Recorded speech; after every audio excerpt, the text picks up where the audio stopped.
फंस गए। लेकिन दुखद खबर दरअसल ये है कि यहाँ पे एक शख्स की मौत भी हो गई है। तस्वीरें टीवी स्क्रीन पर आ गई है आपके, जहाँ पे पानी में डूबने से एक छात्र की मौत हो गई है, जबकि 2 छात्र और ऐसे हैं जो लापता बताए जा रहे हैं। दरअसल कोचिंग सेंटर के बेसमेंट में पानी भर गया, इसके बाद से एक छात्रा की मौत की खबर निकल के सामने आ रही है, जहाँ पे अभी भी कुछ छात्रों के फंसे होने की आशंका जताई जा रही है। जो तस्वीरें देख रहे हैं आप टीवी स्क्रीन पर, दरअसल ये उस बेसमेंट की तस्वीर है जिस बेसमेंट में 2 छात्र लापता है और दोनों को ढूंढने के लिए पुलिस से लेकर जो एनडीआरएफ है उसका रेस्क्यू ऑपरेशन लगातार चल रहा है, जबकि एक शव वहां से बरामद कर लिया गया है। ये दुर्भाग्यपूर्ण खबर है, क्योंकि जिस तरीके से हम देख रहे हैं कि ऐसी घटनाएं सामने आ रही हैं। हालांकि बारिश का कहर पूरे देश में दिखाई दे रहा है, लेकिन दिल्ली के राजेंद्र नगर में आईएएस एकेडमी के बेसमेंट में जिस तरीके से पानी भरा है, पानी भरने के बाद यहाँ पे एक छात्रा की मौत हो जाती है और 2 छात्र यहाँ पर जिस तरीके से लापता है, उनकी खोज लगातार जारी। सीधे रुख करते हैं मैं सहयोगी साहिल का। साहिल, 2 छात्र लापता बताए जा रहे हैं, क्या जानकारी? जी बिल्कुल, देखिए शाम 7 बजे के आसपास दमकल विभाग को पुलिस को जानकारी मिलती है कि आईएएस कोचिंग सेंटर की बेसमेंट में अचानक से पानी भर गया और कुछ जो छात्र हैं वो नीचे फंसे हुए हैं, जिसके बाद कई दमकल गाड़ियों को मौके पर रवाना किया जाता है, पुलिस टीम को रवाना किया जाता है। फिलहाल ताज़ा अपडेट ये है कि एक जो स्टूडेंट है लड़की, उनकी फिलहाल अब तक मौत हो चुकी है। ये दिल्ली दमकल विभाग की तरफ से ताज़ा जानकारी सामने आई है, लेकिन अभी भी जो रेस्क्यू ऑपरेशन है वो चल रहा है, क्योंकि अभी बताया जा रहा है कि कुछ जो छात्र हैं वो अभी फिलहाल लापता है और जिसके चलते हुए एनडीआरएफ टीम को मौके पर बुलाया गया। एनडीआरएफ हो, दमकल विभाग हो, दिल्ली पुलिस, तीनों टीमें जो है मिलकर रेस्क्यू ऑपरेशन चल रही, क्योंकि बेसमेंट है जो लाइट थी उसको काट दी गई, क्योंकि करंट जो है वो फैलने की आशंका, जिसके चलते थोड़ी बहुत समस्या आ रही है रेस्क्यू ऑपरेशन में। और जिसके साथ ही अब ये बताया जा रहा है कि जो दिल्ली पुलिस के आला अधिकारी हैं वो मौके पे पहुंच चुके हैं, क्योंकि मामला काफी ज्यादा जो है सेंसिटिव बताया जा रहा है, क्योंकि स्टूडेंट का मामला है, आईएएस कोचिंग सेंटर है। लेकिन अभी फिलहाल रेस्क्यू ऑपरेशन चल रहा है और रेस्क्यू ऑपरेशन के बाद ही साफ हो पाएगा कितने जो छात्र हैं वो अभी फंसे हैं, सपनों को पूरा करने के लिए कोचिंग इंस्टीट्यूट में आते हैं, जहां पे बहुत मेहनत करते हैं, परिश्रम करते हैं। तो ये लापरवाही है या चूक है, या फिर किस तरीके से जानकारी निकल के सामने आ रही है? क्योंकि यहाँ पे आदेश तो दिया गया है, लेकिन कुछ छात्र अभी भी लापता है, कैसे ढूंढा जाएगा उन्हें?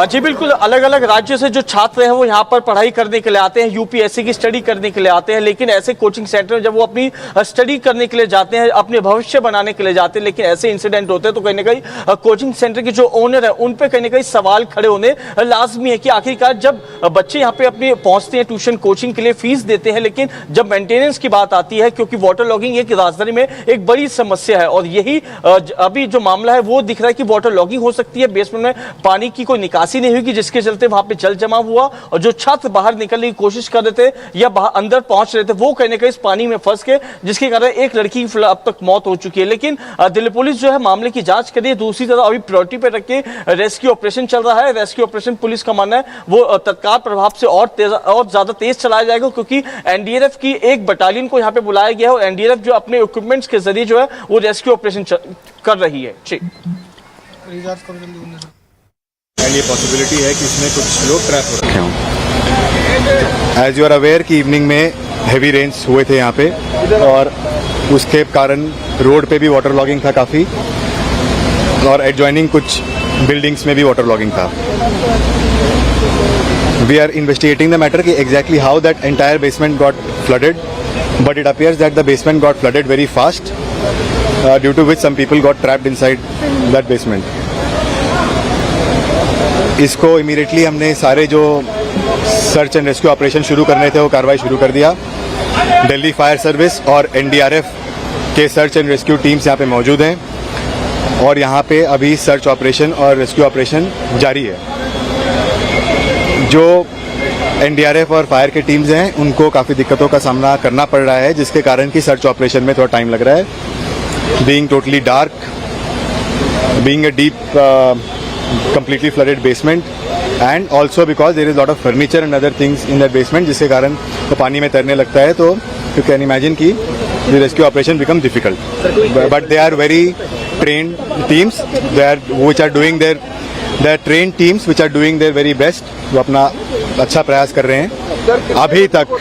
अभी तक एक फीमेल डेड बॉडी मिला है और अभी ये रेस्क्यू ऑपरेशन जारी है। मैं लोगों से और आप सबसे भी अपील करता हूँ कि यहाँ पर भीड़ लगाकर रेस्क्यू ऑपरेशन में किसी तरह का बाधा ना पहुंचाएं। जिन लोगों का सीन पे कोई काम नहीं है वो यहाँ से चले जाएं ताकि इमरजेंसी सर्विसेज अपना काम स्मूथली कर सके। Thank you. तो सुन रहे थे आप लाइव जिस तरीके से जो पुलिस के आला अधिकारी है वो मौके पर पहुंचे हुए, उनकी ओर से कहा जा रहा है दरअसल के अंदर अंधेरा है, डार्क है, लिहाजा जो रेस्क्यू ऑपरेशन है उसको संभाल के चलाया जा रहा है ताकि जिस तरीके से जो छात्र फंसे हुए उनको ढूंढा जाए। लेकिन चूंकि करंट ना आए बेसमेंट में, लिहाजा बिजली काट दी गई है, रात का वक्त है, जो इमरजेंसी सेवाएं हैं उससे जुड़े लोग वहां पे मौजूद हैं, एनडीआरएफ की टीम अंदर मौजूद है। लेकिन सवाल दरअसल यह है कि इतनी प्रतिष्ठित कोचिंग सेंटर के बेसमेंट में पानी भर कैसे गया, और जब पानी भरा तो क्या छात्र क्लासेस ले रहे थे, क्लासेस चल रही थी? साहिल, तमाम सवाल यहां पर खड़े होते हैं क्योंकि जिस तरीके से रेस्क्यू ऑपरेशन तो चल रहा है, लेकिन जब शाम को बारिश हुई तो बेसमेंट में आखिर पानी इतना भर कैसे गया? छात्र क्या तभी क्लास वहां पर ले रहे थे? क्या लापरवाही की गई? तमाम सवाल खड़े होते हैं।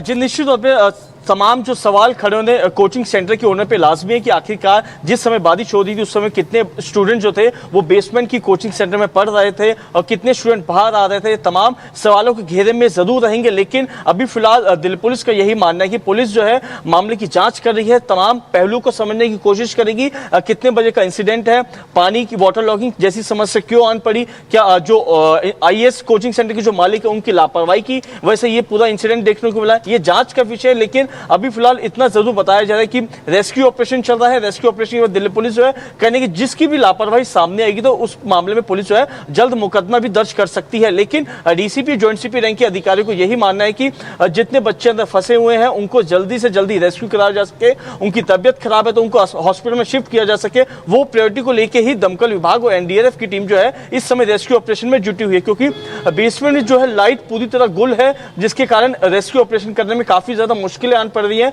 और उसी को ध्यान में रखते हुए कुछ टॉर्च और कुछ लाइट्स का इस्तेमाल किया जा रहा है जिसके चलते जल्द से जल्द जो है जो बच्चे अंदर फंसे हुए हैं उनको बाहर निकाला जा सके। ठीक, तो प्राथमिकता दरअसल ये है कि जो बच्चे अंदर फंसे हुए, स्टूडेंट्स अंदर फंसे हुए, उनको जल्द से जल्द बाहर निकाला जाए। लेकिन साहिल, देश भर में बारिश हो रही है, बाढ़ जैसे हालात है, सभी देख रहे हैं, लेकिन दिल्ली जैसे शहर में, दिल्ली में, राजधानी में जहां पे प्रतिष्ठित कोचिंग सेंटर है वहां बेसमेंट का पानी इतना भर जाता है कि स्टूडेंट्स फंस जाते हैं, वहां पे निकल नहीं पाते हैं, एक डेड बॉडी रिकवर हो गई, कुछ छात्र फंसे हुए हैं। ये घोर लापरवाही दिखाई देती है यहां पर। हालांकि कितना वक्त और लग जाएगा रेस्क्यू ऑपरेशन में?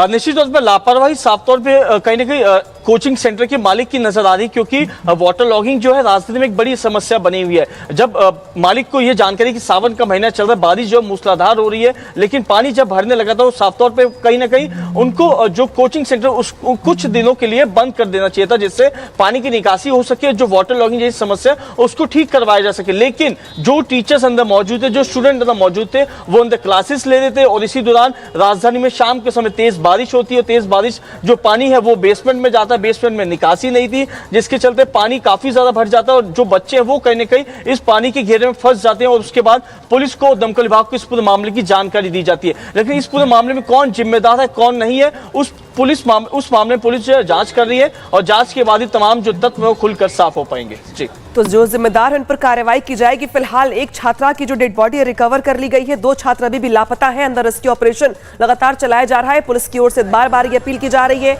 कि रात का वक्त है, रेस्क्यू ऑपरेशन में समय लग रहा है, दिक्कतें पेश आ रही हैं, लिहाजा जो वहां पे स्थानीय लोग हैं वो मदद करें। हालांकि पूरे के पूरे बेसमेंट की बिजली काट दी गई ताकि करंट के चलते जो अंदर छात्र फंसे हुए उनकी जान पर ना बनाए। लेकिन जो तस्वीरें दिखा रहे हैं आपको, ये लाइव तस्वीरें हैं कोचिंग सेंटर के बाहर की। इस कोचिंग सेंटर के अंदर क्लासेस चल रही थी शाम के वक्त। दिल्ली में जो बारिश थी वो बारिश सभी ने देखा है। हालांकि तेज बारिश के चलते जलजमाव की स्थिति पूरे देश भर में दिखाई दे रही है, लेकिन किस तरीके से बेसमेंट में पानी भर जाता है, पानी भरने के चलते छात्र वहां फंस जाते हैं और ऐसे फंसते हैं कि जब छात्र वहां पे एक डूब जाता है। एक छात्रा का शव बरामद कर लिया गया है, जबकि 2 छात्र ऐसे हैं जो वहां पे अभी भी लापता है, उनको ढूंढने का प्रयास चल रहा है। जो मशीनें हैं वो वहां पे लगाई गई है, पानी को निकासी को लेकर व्यवस्था की जा रही। जो एनडीआरएफ की टीम है वो भी मौके पर मौजूद है, जो इमरजेंसी सेवाएं, चाहे एम्बुलेंस हो चाहे बाकी अन्य टीमें हो, वो मौके पर मौजूद है ताकि अगर कोई छात्र अंदर फंसा हुआ हो, लापता हो, बीमार हो तो उसे जल्दी से जल्द हॉस्पिटल पहुंचाया जा सके। फिलहाल रेस्क्यू ऑपरेशन जारी है, लेकिन बड़ी लापरवाही, बड़ी खबर, बड़ी जानकारी दरअसल ये कि जिस तरीके से राजधानी दिल्ली में इतने प्रतिष्ठित कोचिंग सेंटर के अंदर पानी भर जाता है, बेसमेंट के अंदर एक छात्रा की मौत हो जाती है, 2 छात्र लापता हो जाते हैं, तो तमाम सवाल खड़े होते हैं। हालांकि पुलिस की ओर से कहा यह जा रहा है दरअसल कि पहले प्राथमिकता ये कि जो छात्र अंदर लापता हैं उनको पहले निकाला जाए, उनका पहले इलाज करवाया जाए। देखिए किस तरीके से पंपिंग के जरिए जो पानी है बेसमेंट का वो बाहर निकाला जा रहा है ताकि पानी अंदर कम हो, वाटर लेवल अंदर कम हो, ताकि जो छात्र लापता है उनको ढूंढ करके अंदर से बाहर निकाला जाए। जो भीड़ है आसपास के लोगों की वो भी देख पा रहे होंगे आप। इसके अलावा जो प्रशासन की टीम है वो भी मौके पर मौजूद है, जो पुलिस की टीम है वो भी मौके पर मौजूद है, एनडीआरएफ की टीमें भी अंदर मौजूद है। लेकिन जो जिंदगी फंसी है अंदर उसको बाहर निकाला पहले प्राथमिकता है पुलिस की ओर से, और शायद यही वजह कि पुलिस ये कह रही है बार बार कि जो जिम्मेदार है कार्रवाई उन पर की जाएगी। लेकिन पहले प्राथमिकता दरअसल ये है कि जो लोग अंदर फंसे हुए, जो छात्र अंदर फंसे हुए हैं उनको अंदर से बाहर निकाला जाए। बड़ी लापरवाही, बड़ी खबर ये है। हालांकि पूरा का पूरा देश मानसून की चपेट में है, कई राज्य ऐसे हैं जहां पे बाढ़ बारिश से बुरे हालात हैं, लेकिन राजधानी दिल्ली में अगर ऐसी तस्वीर निकल के सामने है तो तमाम सवाल खड़े होते हैं प्रशासन पर, एनडीएमसी पर, इसके अलावा तमाम जो जिम्मेदार लोग हैं जिनके पर जिम्मेदारी थी नालों को साफ करवाने की, जल निकासी की व्यवस्था करने की। और जब ये व्यवस्था नहीं होती है तो तस्वीर कुछ ऐसी निकल के सामने आती है जो दिखाई दे रही है आपको, जहां पे छात्र जो पढ़ाई करने के लिए, वो नौजवान जो छोटे छोटे शहरों से, अलग अलग राज्यों से अपने सपनों को पूरा करने के लिए, अधिकारी बनने के लिए, आईएएस पीसीएस बनने के लिए कोचिंग इंस्टीट्यूट पे ज्वाइन करते हैं, पढ़ते हैं, लेकिन कुछ ऐसे हादसों का शिकार हो जाते हैं जहां पे तमाम सवाल भी खड़े होते हैं। सीधे रुख करते हैं साहिल का। साहिल, हम देख रहे हैं कि जो रेस्क्यू ऑपरेशन चलाया जा रहा है, पानी को बाहर की ओर निकाला जा रहा है, लेकिन कितना वक्त लग जाएगा ये तय कर पाना मुश्किल है। क्या जानकारी मिल रही है आपको? अभी जो ऑपरेशन है वो यहाँ पे चल रहा है। तस्वीरों के माध्यम से मैं दिखाना चाहूँ तो ये देख सकते हैं, यही बेसमेंट है जहाँ पे पानी भर गया था और अभी फिलहाल एनडीआरएफ की टीम और दमकल विभाग की टीम जो है वो घटनास्थल पर मौजूद है और पानी को बाहर निकालने की जो कवायद है वो लगातार यहाँ पे चल रही है। ये तस्वीर देखिए, ये एक आगे का बेसमेंट का हिस्सा है। आगे आपको दमकल कर्मी यहाँ पे नजर आ रहे होंगे। पानी को जो पाइप है दमकल विभाग के फायर के, उन पाइप के जरिए पानी को बाहर निकालने की जो प्रक्रिया वो काफ़ी ज़्यादा तेज़ हो चुकी है और साथ ही साथ एम्बुलेंस, दमकल विभाग की गाड़ी यहाँ पे घटनास्थल पर मौजूद है। दिल्ली पुलिस के जो आला अधिकारी हैं वो स्पॉट पर मौजूद हैं। इसके अलावा अभी फिलहाल एक लड़की की ही जो है डेथ की खबर वो फिलहाल सामने आई है, लेकिन अभी भी रेस्क्यू ऑपरेशन चल रहा है क्योंकि अंदर की तरफ जो बिजली थी, लाइट, उसको काटा जा चुका है क्योंकि करंट जो है वो फैलने की आशंका है, जिसके चलते रेस्क्यू ऑपरेशन में काफ़ी ज़्यादा दमकल कर्मी और एनडीआरएफ को मशक्कत करनी पड़ रही है। ये तस्वीर देखिए, ये एनडीआरएफ की जो टीम है वो यहाँ पर मौजूद है और काफ़ी तेज़ी से पानी को बाहर निकालने की जो प्रक्रिया वो यहाँ पे चल रही है। लेकिन अभी फिलहाल इस घटने का जिम्मेदार कौन है वो फिलहाल देखना बाकी हो, क्योंकि कोचिंग सेंटर है, रोजाना हजारों की संख्या में जो छात्र यहाँ पे पढ़ाई करने के लिए आते हैं, लेकिन जिस समय बारिश हो रही थी उस वक्त भी कहीं ना कहीं ये माना जा रहा है कि बच्चे कोचिंग सेंटर में मौजूद थे, वो कोचिंग ले रहे थे, लेकिन इतनी जानकारी ना स्टूडेंट को थी ना छात्रों को थी कि बेसमेंट में इतना ज़्यादा पानी भर जाएगा कि कहीं ना कहीं बच्चों की जान जो है वो आफत में आ जाएगी। लेकिन अभी फिलहाल रेस्क्यू ऑपरेशन चल रहा है। रात काफ़ी ज़्यादा हो चुकी है। दमकल विभाग की गाड़ियाँ, एनडीआरएफ की टीम, एम्बुलेंस को तत्काल प्रभाव से यहाँ पे तैनात किया गया है। फिलहाल अब ये देखना है कि आखिरकार रेस्क्यू ऑपरेशन कितने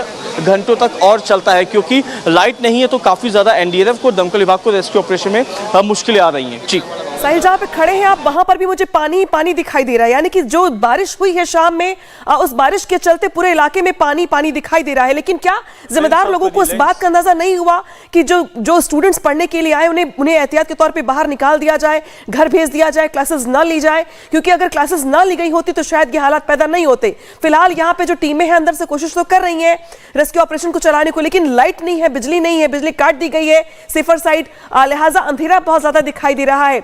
क्या ये तय है कि सिर्फ 2 ही छात्र अंदर लापता हैं या कुछ और भी स्टाफ के लोग या छात्र और भी अंदर फंसे हुए हैं?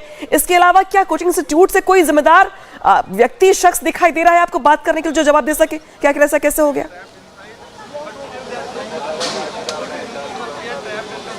देखिए, फिलहाल अभी तक कितने छात्र लापता हैं उसकी जानकारी आना बाकी है, लेकिन इतना ज़रूर बताया जा रहा है कि 2 से 3 छात्र जो हैं वो अभी कहीं ना कहीं बेसमेंट में लापता हैं, जिनके मद्देनजर जो है एनडीआरएफ और दमकल विभाग जो है रेस्क्यू ऑपरेशन कर रही है। लेकिन अभी कितने और स्टूडेंट अंदर फंसे हो सकते हैं उसको फिलहाल अभी बाकी है, क्योंकि एनडीआरएफ के आला अधिकारी वो भी यहाँ पर मौजूद हैं, हर पहलू को समझने की कोशिश कर रहे हैं। किस जगह पर ज़्यादा पानी भरा हुआ है उस चीज़ को देखा जा रहा है कि वहाँ से पानी को निकाला जा सके, कोई अंदर स्टूडेंट फंसा हो तो उसको जल्द से जल्द बाहर निकाला जा सके। और यही वजह है कि इतने सारे जो पाइप आप तस्वीरों में देख रहे हैं, इन्हीं पाइप के जरिए जो है जो बेसमेंट में पानी भर गया था उनको बाहर निकालने का जो काम है वो तेज़ी से यहाँ पे किया जा रहा है। लेकिन 7 बजे का इंसिडेंट था, लगभग 11 बजे से ज़्यादा का समय हो चुका है और अभी भी रेस्क्यू ऑपरेशन चल रहा है। लेकिन कौन इसका जिम्मेदार है उसका फिलहाल कहना बाकी है, लेकिन पुलिस टीम मौके पे मौजूद है।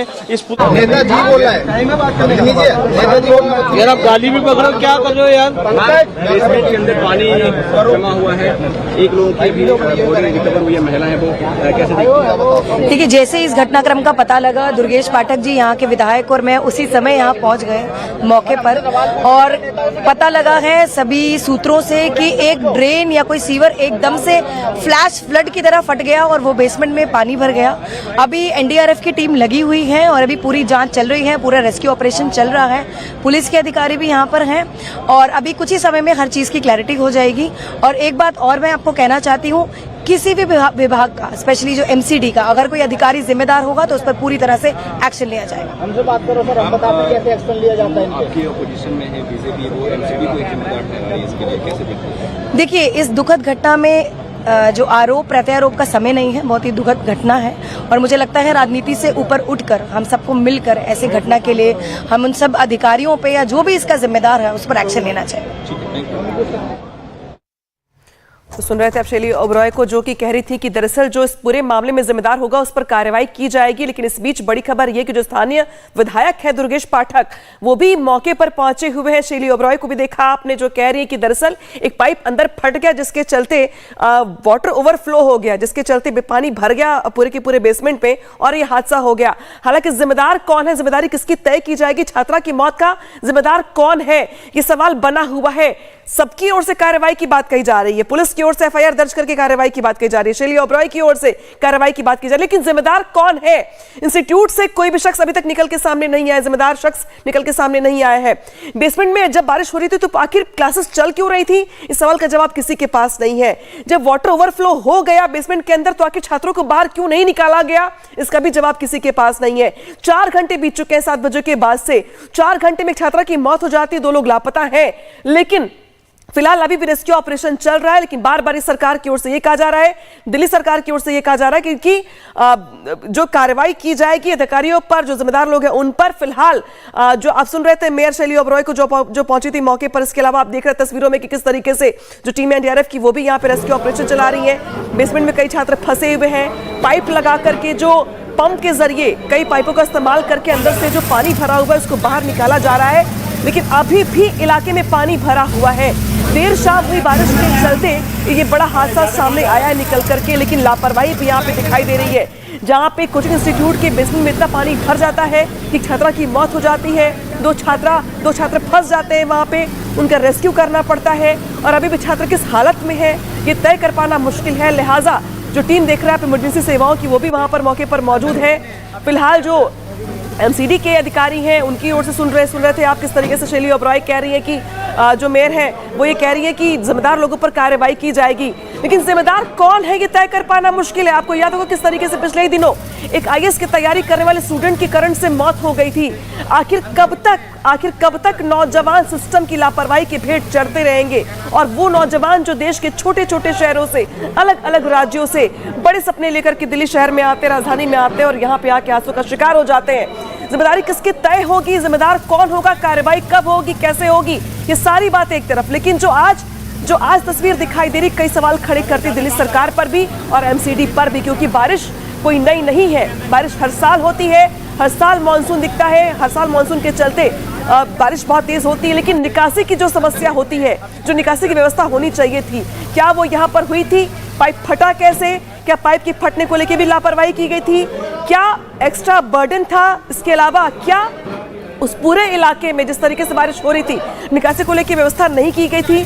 सवाल बहुत सारे हैं, जवाब के तौर पर सिर्फ कार्रवाई की बात यहाँ पे कही जा रही है खाना पूर्ति के तौर पर। लेकिन जो लाइव तस्वीरें हैं राजेंद्र नगर से दिखा रहे हैं आपको हम, जहाँ से हमारे सहयोगी साहिल भी आपको रिपोर्ट लगातार दिखा रहे हैं कि किस तरीके से पुलिस के जो अधिकारी हैं मौके पर मौजूद है। दुर्गेश पाठक जी को बोला जा रहा था कि नाले की डिसिल्टिंग करवा दीजिए, नाले की सफाई करवा दीजिए।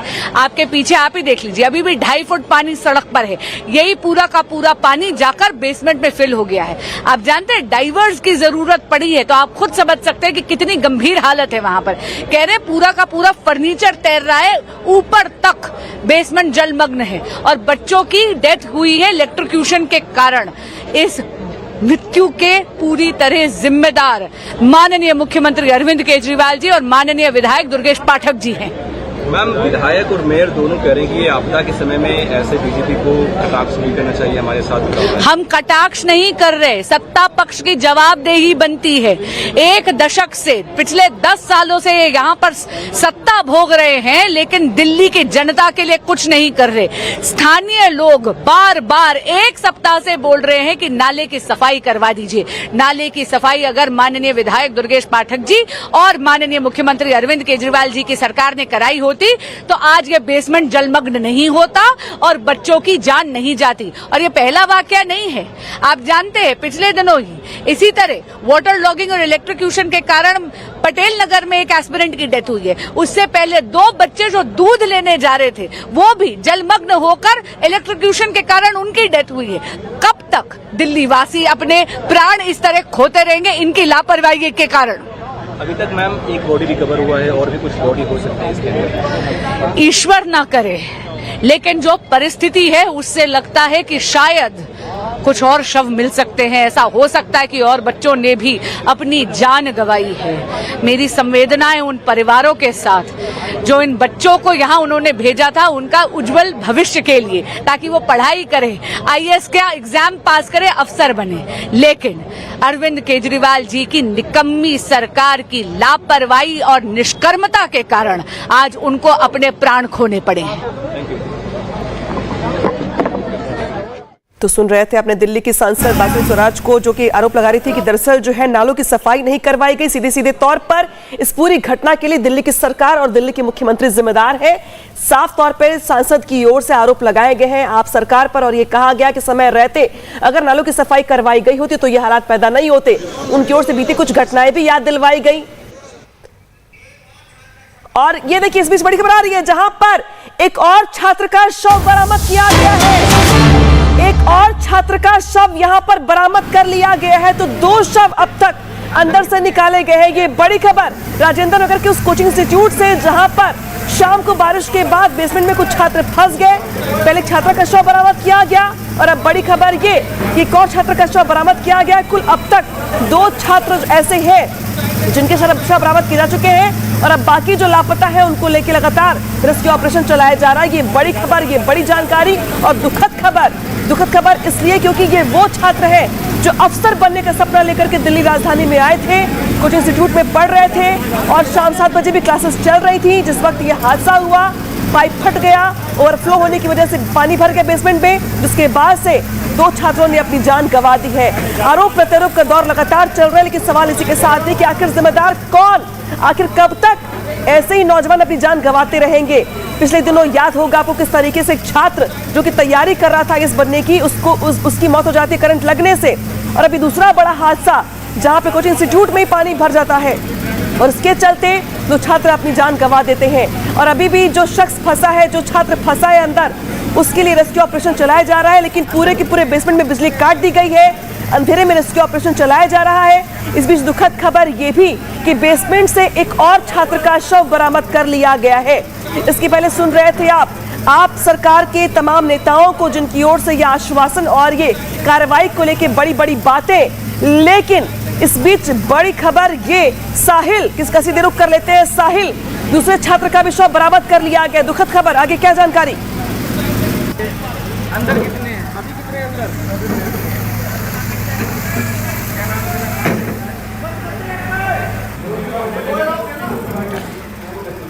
साहिल के पास जाएंगे, लेकिन इस बीच बड़ी खबर ये, दुखद खबर ये कि जिस तरीके से राजेंद्र की जा चुकी है, तस्वीरों के माध्यम से दिखाना चाहूंगा। अभी जो एम्बुलेंस है वो अंदर पहुंची है और ये बताया जा रहा है टोटल अब 2 जो लड़कियों के जो शव है वो फिलहाल अभी तक बाहर निकाले जा चुके हैं। और अभी देख सकते हैं तस्वीरों में अभी भी दमकल विभाग और जो पुलिस टीम है वो यहाँ पर मौजूद है। पानी को तेज़ी से जो है बाहर निकाला जा रहा है, क्योंकि अभी भी माना जा रहा है कि कुछ जो छात्र हैं वो अंदर फंसे होने की संभावना है, जिसके मद्देनज़र अभी एम्बुलेंस जो है वो अंदर पहुंची है। और अब दूसरी बॉडी जो है लड़की की, छात्र की, वो रिकवर की जा चुकी है। लेकिन अभी फिलहाल इतना ज़रूर माना जा रहा है कि अभी भी रेस्क्यू ऑपरेशन जो है काफ़ी घंटों तक जो है वो चल सकता है, क्योंकि अंदर जो है फिलहाल लाइट पूरी तरह कट ऑफ है और उसको ध्यान में रखते हुए टॉर्च और जो पुलिस के जो इक्विपमेंट्स है उनके ज़रिए जो है यहाँ से रेस्क्यू ऑपरेशन चल रहा है। इसके साथ ही ये देखिए यहाँ पे NDRF की जो बड़ी बड़ी जो बसें हैं वो यहाँ पर मौजूद हैं और ज़्यादा टीमों को बुलाने की आशंका जो है वो यहाँ पे जताई जा रही है। ये यहाँ पे फिलहाल अब कुछ जो छात्र हैं वो यहाँ पर एकत्रित हुए हैं, वो यहाँ पर नारेबाजी करते हुए नजर आ रहे हैं कि उनका यही कहना है कि हजारों की संख्या में छात्र यहाँ पे कोचिंग पढ़ने आते हैं, लेकिन कोई भी जो सीनियर है या कहा जाए कुछ मालिक जो हैं वो इन तमाम चीज़ों को ध्यान में नहीं रखते हैं, फीस ज़्यादा लेते हैं, मेंटेनेंस पूरा लेते हैं, लेकिन ऐसी लापरवाही कहीं ना कहीं साफ तौर पे उनके जो परिवार के जो बच्चे हैं वो अपनी कहीं ना कहीं जान खो बैठते हैं। और यही तस्वीर जो है वो आज देखने को मिली है, क्योंकि ये बताया जा रहा है कि बेसमेंट में लाइब्रेरी थी और जहाँ पर छात्र मौजूद थे जिस समय इंसिडेंट